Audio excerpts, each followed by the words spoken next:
Hello there guys, it's LazyBeast's here. Now, Season 3 for Dragonflight has indeed begun. Now it's time to get stuck into some Mythic Plus keys and the new raid Atal'Dazar.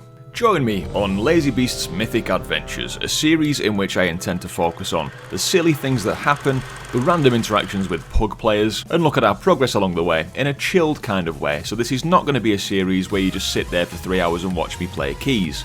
Don't worry. So let's begin the adventure.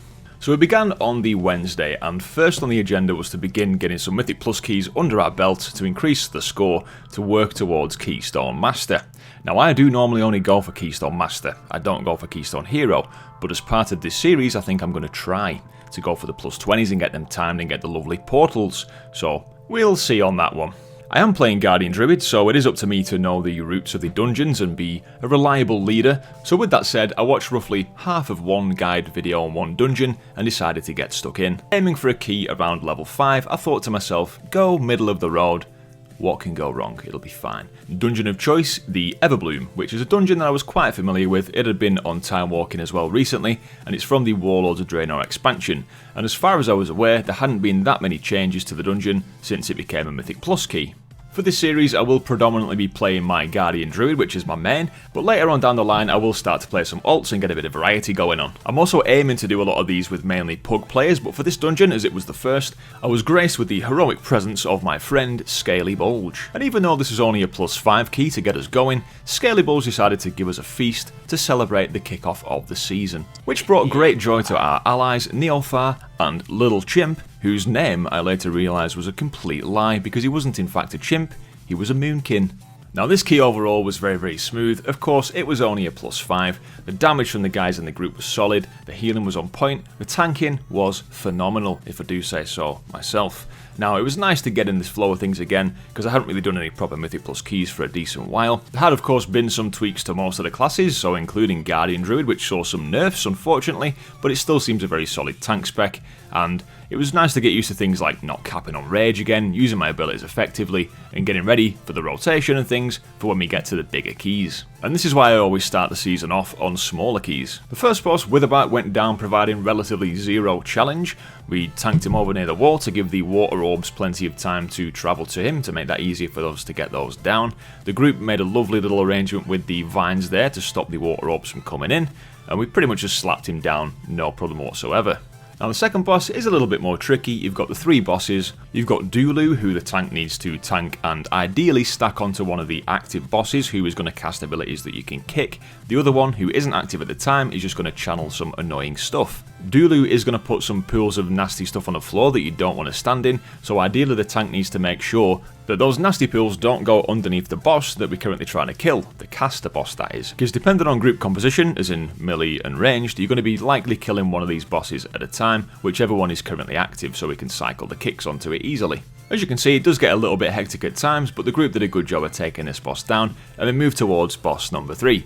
Now this is a Guardian Druid, whose weakness is pretty much magical damage of any kind, is where I need to be a little bit more careful, so I took this first bit a bit steady just to sort of tease things out. All of the mage type mobs that are in this area are going to cast abilities that the boss will also cast as well, pretty much so it gives you a nice feel of what the boss is going to do, because the boss is going to use all different types of magic, just like the ads do. Now this is where we saw our first death here. You can see, unfortunately, Little Chimp is there at the back, and he's been surrounded by the icy balls, which if you get touched by them, they will freeze you in place, and then you're exposed to all the other stuff going on that you then cannot dodge, because it stuns you. So you see there he gets stunned onto a patch of fire and cannot move, therefore just dies pretty quickly. But fear not, we had a battle res on hand to get him back into the game. Then the other thing that happens on this fight to make this a bit more tricky is she'll cast a little arcane orb type thing, which is called spatial compression. Now when that reaches its intended target, it will blow up and suck everybody in the party in towards its location, which can of course drag you into unwanted things, as it did here, dragging me into a frost orb and freezing me in place. Now we got quite lucky here because not much else was going on at this point, but if the fire was popping off and everything, we probably would have had a group wipe there. So we made our way to the final boss after finishing off boss number 3, big old Yalnu, who is just quite angry. He's trying to do some naughty things to Stormwind, not in that way, dirty mind. Now, I think with this one, I'm going to be completely honest, we've got these ads here, they do something that increase our damage to the boss. I haven't checked this out, so as far as I understood, I needed to kind of defend the ads as well, and not let him kill them, because of course it makes me quite angry if they're channeling some sort of damage increase to him. So I just tried to make sure that his little frontal didn't stun the ads or kill the ads. I wasn't very successful at doing this, he did keep on getting one particular guy, sorry about that Steve, but we did indeed just kill the boss. We soaked up all the little vines that get dropped, so not as many ads spawn, and that was key number 1 of Season 3 complete, a lovely beginning to the adventure. So it was time for key number 2. With Scaly Bulge in tow, we decided to queue for our second key, and seeing as the 5 went so well, we thought we'd really push ourselves and go for a massively increased key, so that's right, we went for a +6. Dungeon of choice this time was the lovely Atal'Dazar from back in Battle for Azeroth, a dungeon which is pretty much well liked by most people. I could pretty much remember the route from this, I wasn't sure if it had changed or not, but how hard can a +6 be? So we dived straight down into the first boss room and straight for the first boss, Razan, who luckily was perfectly timed walking in as soon as we hit the ground. Now somebody clearly didn't get the memo about not standing in the little wrapped up puddles of bones, so we did have some extra friends joining us for this fight. Without a shaman in the group to provide us with a tremor totem to counter the fear, we did indeed have to hide from the terrifying visage. Now I know what you're thinking, shaman, shaman, shamon. I'm going to say it however I want to say it, so just deal with it, okay? Cheers. Now Flash Dash initially did not live up to his name because when he got targeted by the gobble mechanic from Razan, he didn't really do anything apart from get chomped on and then immediately died. But again, with another 2 druids in the group with a battle res, he was fine. We got him back into the fight, kept things going, and then when Flash Dash was targeted yet again, he did this time live up to his name and shot off like a rocket. Fuck this shit, I'm out. Not wanting to repeat his earlier fail. With Razan dead, we ascended these stairs back to the top section of the dungeon and decided to take down the rest of the trash. Now these guys up here can get pretty annoying. You've got the shield bearers, which do the little shield thing and sometimes both at the same time, but with the druid with incapacitating roar, and we had Scaly Bulge with his little tail whip thing, we can reliably kick these to avoid the damage reduction coming onto the mobs. You've also got the reanimated honor guards. Now when you kill the totem, they're going to start spewing loads of nonsense onto the floor which you've got to avoid, so it can get a bit hectic if you do big pulls in this area. Now the pack before the boss is particularly dangerous. What people tend to forget is that there are 2 stealth mobs on the stairs patrolling around, which usually end up pulling mid-fight on this pack. They've also got the witch doctors, which occasionally cast a hex on a random party member, so you're definitely going to want to kick or interrupt that in some way. Everything was going very smoothly until the stealthy ads that I mentioned earlier took full advantage of Flash Dash's unawareness. That was fine though because I gathered the ads, took aggro from the pack, and then everything was going fine again until... Yep, I just popped out of bear form, not entirely sure why I did that. But it's all good because we were in good hands, the DPS had things under control, the entrance to the dungeon isn't that far away, so I quickly rushed back to join the fight again like nothing had ever happened. The next 2 bosses went down really easy, and actually, so did the third. This dungeon was, you know, a moderate challenge, but pretty easy overall because the group was competent and everyone had their heads screwed on for the most part. Now as a tank, one thing you've always got to be mindful of is the percentage count of the trash that you've completed in the dungeon, the enemy forces bar.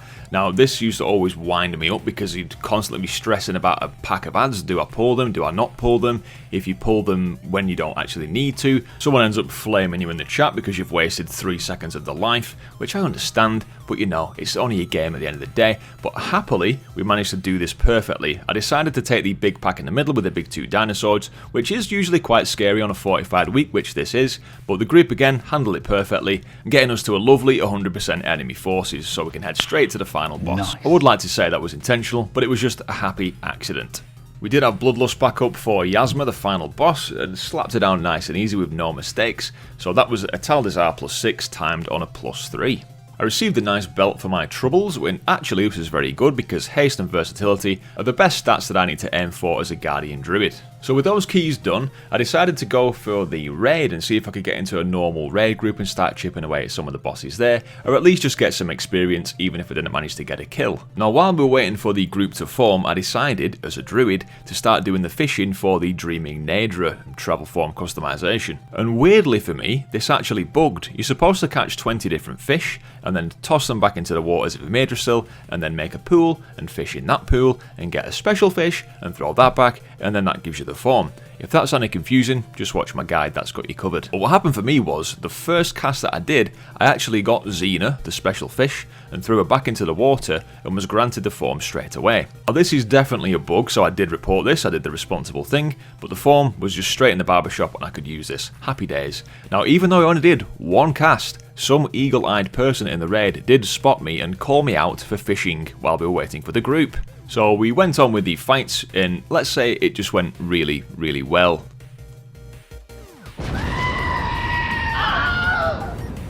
Okay, that was a lie.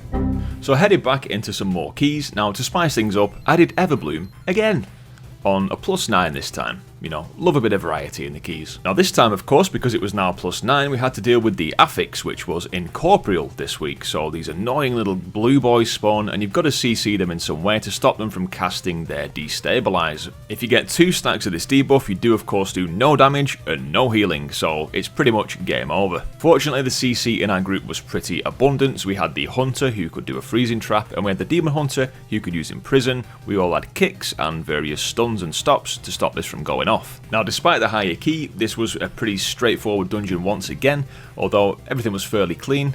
I mean, okay, maybe that was a bit stupid, maybe I shouldn't have walked straight into the frozen orbs, but the group had my back there and was covered nicely. So that was a nice +9 timed under our belts. Now, day 2 of Season 3 was of course the Warcraft anniversary event, so we got the 19% reputation bonus to all sources, which does of course apply to the Dream Wardens. Now, I had done the little sweaty strategy of getting a human alt to go and get the rep to renown 10, so that my main could then get 100% rep gains when it was before level 10, and I saved up all of my tokens. So having done that, I went from renown 7 to renown 16 or so within about 2 minutes, and then was able to get to renown 20 the same day from finishing off the rest of the campaign. So that was boxed off and I was really happy with that. In order to complete the later chapters of the Emerald Dream campaign, you do of course need to kill Farak. Now he is available on normal, heroic and mythic difficulty right now. He'll be available on raid finder difficulty in a couple of weeks time. So I thought I'd try my luck and get a group. You know, I'm playing a tank, it's probably a bit easier to get a group.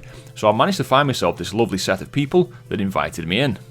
Now, this boss, I'm not going to lie, I really enjoyed it. It wasn't a ridiculously complicated boss, you know, kind of like Sarkareth. I know that's not too complicated, but there was a lot of stuff going on, and everything is literally purple, so you can barely see what's going on, and then you've got to jump into the realms and shift things around to do all these daft things. So Farak, in comparison, was a bit more simple. Of course, this is only on normal, so heroic will have some added difficulty there, and of course more health and damage and those kind of things. But nevertheless, this group was pretty chill, pretty competent, and communicated quite well. We did have a few wipes, around 8 of them, and each time we did get slightly better and better. The trickiest part was the bit at the end with the seeds. Now there's around 4 seeds, you've got to pick a seed up, you get an extra action button which allows you to put the seed down, which grants a pool of basically massively reduced damage. Now if you don't do this and don't stand in the pool, Farak will pretty much one-shot you. If you were carrying a seed as well and get hit by any of the abilities in the fight, the seed is destroyed. So it's crucial that people get this part of the fight right.